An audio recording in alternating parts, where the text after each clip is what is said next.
Let's talk about another ancient Greek philosophers we need to discuss is Aristotle's. Aristotle's ethics theories. Aristotle's ethics theory is all about is this. He is trying to show you how to be happy, what true happiness is.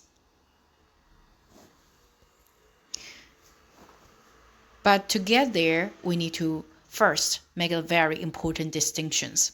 Let me introduce a couple of the techniques of terms, extrinsic value and intrinsic value.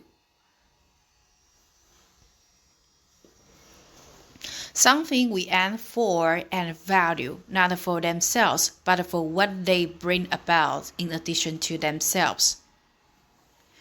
If I value something as a means to something else, then it was what we will call extrinsic value. Other things we desire and hold to be valuable for themselves alone. If we value something not as means to something else, but for its own sake, that is to say, that it has intrinsic value.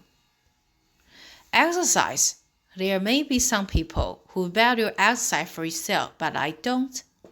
I value exercise because if I exercise, I tend to stay healthier than I would if I didn't. So I decide to engage in exercise, and I value exercise intrinsically, not for its own sake, but as a means to something beyond it. It brings me good health. What do I value good health? Well, here it gets a little more complicated for me. Health is important for me because I can't do other things I want to do. So health is important to me, has value to me, as a means to productive life. But health is also important to me because I just kind of like to be healthy. It feels good. It's pleasant to be healthy, unpleasant not to be. So, to some degree, I value health both for itself and as a means to something else, productivity. It's got extrinsic and intrinsic value for me. Then there's something that are just value for themselves. Okay, so now something I value is teaching. Why? Well, it brings in a modest income, but I could make more money doing other things. I would do it even if they didn't pay me. I just enjoy teaching. In that sense, it's an end to itself. But teaching is not something that has an intrinsic value for all people, and that's true generally. Most things that are enjoyed in and of themselves vary from person to person. Some people value teaching intrinsically, but others don't. So how does all this relate to human happiness? Well, Aristotle's asks is there something that all human beings value and value only intrinsically, or for its own sake and only for its own sake?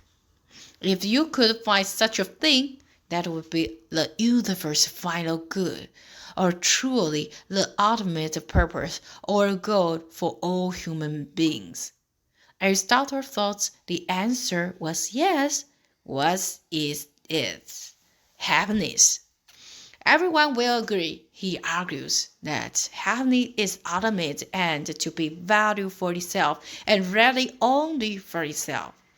For what other purpose is there in being happy? What does it yield? The attainment of happiness becomes the ultimate or highest good for Aristotle. The next question that Aristotle raises is what is happiness?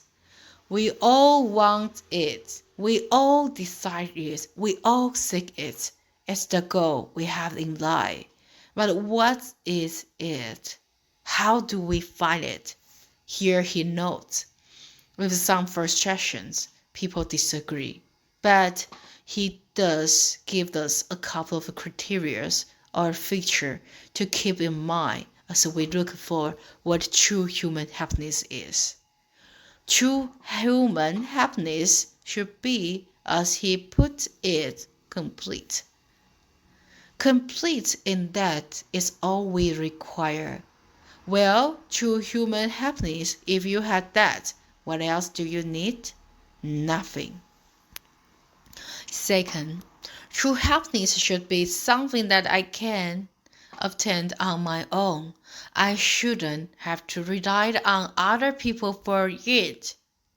Many people value fame and seek fame. Fame for them becomes the goal.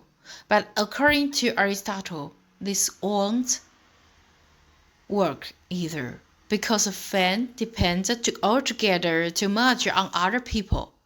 I can't get it on my own without help from other people. In the end, Aristotle says that true happiness is the exercise of the reasons, life of intelligent computation, of thinking.